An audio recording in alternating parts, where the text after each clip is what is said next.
एक तरफ बातचीत तो चल रही है, जो हमने कह दिया सो कह दिया, वो पत्थर की लकीर है, झूठ नहीं हो सकती। इसलिए कह रहा हूं चैनल को सब्सक्राइब कीजिए। लेकिन इन तमाम चीजों के बीच ईरान ने यह भरम निकाल दिया कि देखो धोखा नहीं होगा, ना हम धोखा झेलेंगे। बातचीत हो रही है, वो बात की बात है, वो चलती रहे, लेकिन इधर से तुम्हें मारते रहेंगे। पूरी रात गुजर गई है, ईरान हमले करते रहा, क्योंकि उधर से भी शराफत नहीं थी, उधर से भी हमले हो रहे थे। ईरान भी पूरी ताकत से हमला करता रहा, यहां तक कि सुबह हो गई, उजाला हो गया, दिन हो गया। ईरान ने जब देख लिया कि एंड वाला मामला है और इजराइल बड़े हमले कर रहा है, तो फिर ईरान ने बिस्मिल्लाह पढ़ के मिसाइल दाग दी। अब जब मिसाइलें तेल अवीव पे दागी, तो इजराइल ने फिर से पूरी कोशिश की कि उन्हें रोका जाए। देखिए,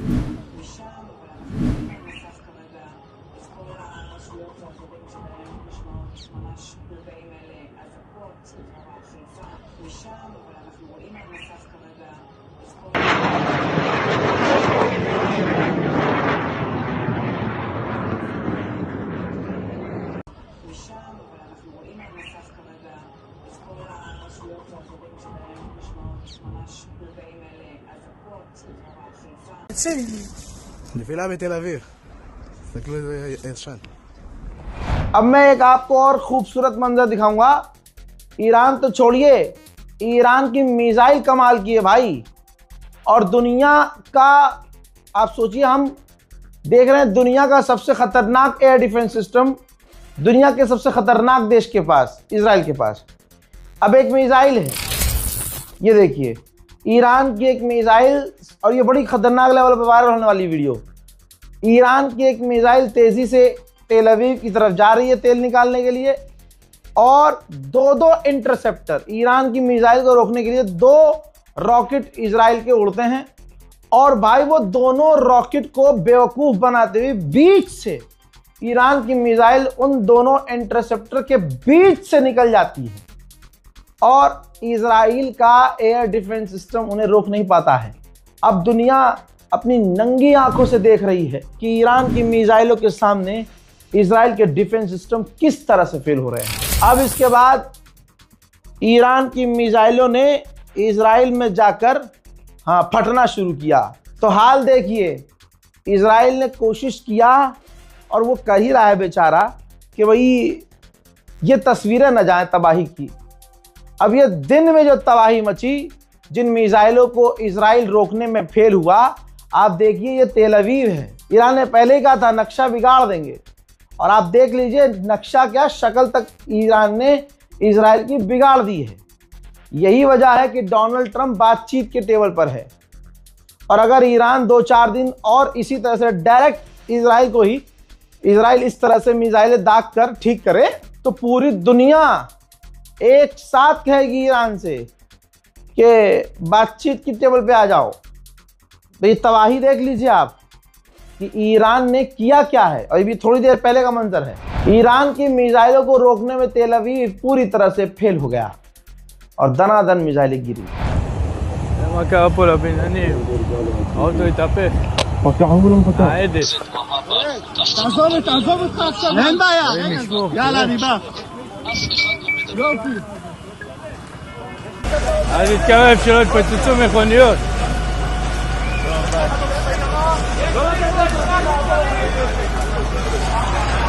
וואו, תראה.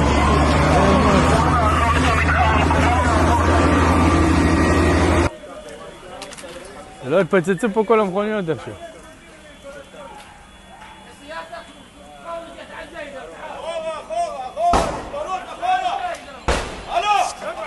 אל תתקרב שלא יתפוצצו מכוניות. קראתם לכיבוי? יש מישהו עזרה שצריך?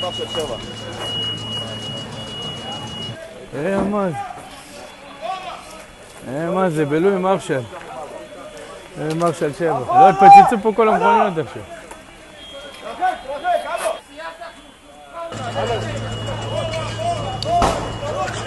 הדירות האלה, מישהו שם בדק את המצב? קראתם לכיבוי?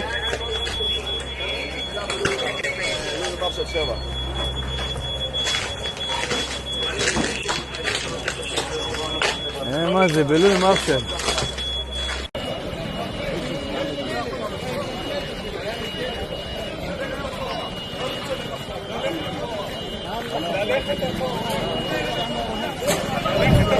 दोस्तों 4,829 इजराइल के लोग अभी तक इस पूरी जंग में घायल हैं। जैसा मैंने आपसे अर्ज किया कि बीती रात ईरान ने कोई शर्म लिहाज नहीं किया कि भैया बातचीत हो रही है तो हल्के पड़ जाएं।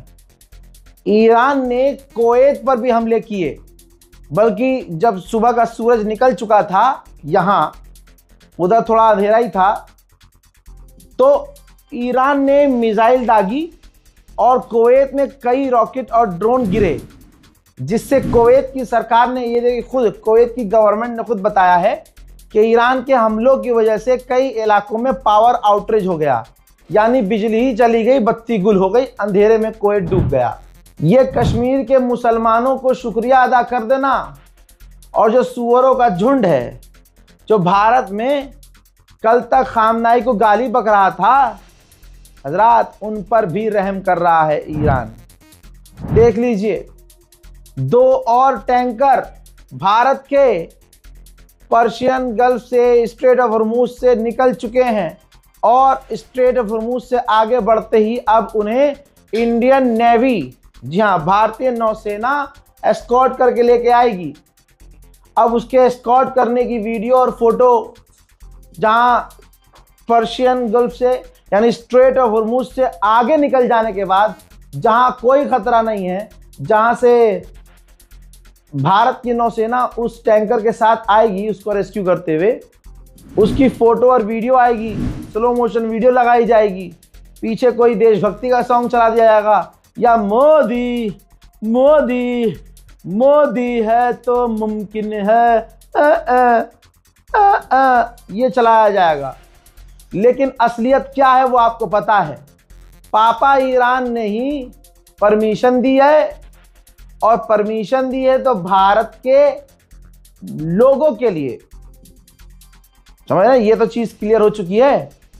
भारत के लोगों के लिए बार बार ईरान ने भारत के लोगों को शुक्रिया किया है, द पीपल ऑफ इंडिया, और वो शर्म में किया है, वरना वो the people of Indian Muslim कहे। जितना हिंदुस्तान के मुसलमान खड़े हुए अपने रहबर के लिए, हजरात अभी तो देखिएगा आप, ये भी चीज़ें आ रही हैं कि अभी मुझे कश्मीर से एक व्यक्ति ने बताया, हम जो ईरान के लिए मदद इकट्ठा कर रहे हैं तो हमें फ़ोन करके धमकियां दी जा रही हैं पुलिस के द्वारा कि ये सब तुम बंद करो। तो मैंने उनसे कहा कि पहले आप ये चीज़ मुझे रिटर्न में दीजिए, आप कंप्लेंट करने की कोशिश कीजिए और आप मुझे उसके सबूत इकट्ठा करके दीजिए, फिर इंशाल्लाह एक्सपोज करता हूँ। आप समझ रहे, ये सब भी चल रहा है। तो अंधभक्त जो मोदी, अच्छा देखिए इसमें क्या है, आप मोदी को हरा नहीं सकते इस मामले में। अंधभक्तों को पता है कि औकात हमारे वाले की क्या है, लेकिन अपना है तो फर्जी तारीफ करनी है, किसी भी हालत में करनी, किसी भी। अब देखो, अगर हम नहीं मानेंगे, आप नहीं मानेंगे कि मोदी जी का जलवा है, तो वो धुरंधर 3 बना देंगे, और ईरान, अमेरिका और इजराइल की जंग हो रही है, इसमें भी दिखा देंगे कि ये पूरा प्लान मोदी जी का था, ताकि क्योंकि दुनिया इतनी तरक्की कर रही थी, भारत पीछे रह गया था। तो मोदी जी ने सोचा कि पूरी दुनिया के हम बराबर तो नहीं जा सकते, सारा दुनिया को ही पीछे कर दो। तो मोदी जी चले गए नेतन्याहू से मिलने, नेतन्याहू कह दिया हाँ जी उड़ा दो ईरान को। अब समझ रहे हो, अमेरिका को इशारा कर दिया कि हम दुनिया के सामने लड़ेंगे और अंदर से दोस्त रहेंगे, और ईरान भी हमारा दोस्त है। भारत ने कह दिया मैं एकदम एंड में बचाने आऊँगा, टेंशन मत लेना तुम, और तुम भी इजराइल को पेल देना। कोई ना कोई आदित्यधार जो है चीज़, वो यार राइटर है, कुछ अच्छी कहानी लिख देगा, और फिर हिंदुस्तान का, भारत का व्यक्ति मोदी जी के लिए फिर से पागल हो जाएगा। जबकि फिल्म शुरू होने से पहले बड़ा बड़ा डिस्क्लेमर भी लिखा गया है, और पिछली फिल्म में भी लिखा गया कि यह फिल्म काल्पनिक घटना पर आधारित है। फिल्म के अंदर कोई भी सीन, कोई भी कहानी, कोई भी चीज अगर किसी चीज से मैच खाती है तो ये पूरी तरह से काल्पनिक है। इस घटना में ये पूरी फिल्म कुछ कुछ कहानियों से प्रेरित है, मगर पूरी कहानी सच्ची नहीं है। उसमें मसाला लगाया गया है फिल्म को इंटरेस्टिंग बनाने के लिए, पूरा इसमें तड़का लगाया गया है। लेकिन ये पढ़ने के बाद भी अंधभक्त, अरे मोदी जी यार, सारी चीज क्लियर हो चुकी है भाई। मैं खुद मान चुका हूँ मोदी जी बहुत बढ़िया है यार, जो कुछ किया मोदी जी ने। ओहो, चुनाव लड़ने की क्या ही जरूरत है, प्रचार की भी जरूरत नहीं, चुनाव प्रचार हो गया। लेकिन कुछ कंफ्यूजन अभी भी रह गई है कि जब हर चीज जस्टिफाई कर दी गई है, साला ये 2000 के नोट में जो चिप लगाई गई थी, नैनो चिप, ये भी अगर क्लियर कर देते ना यार,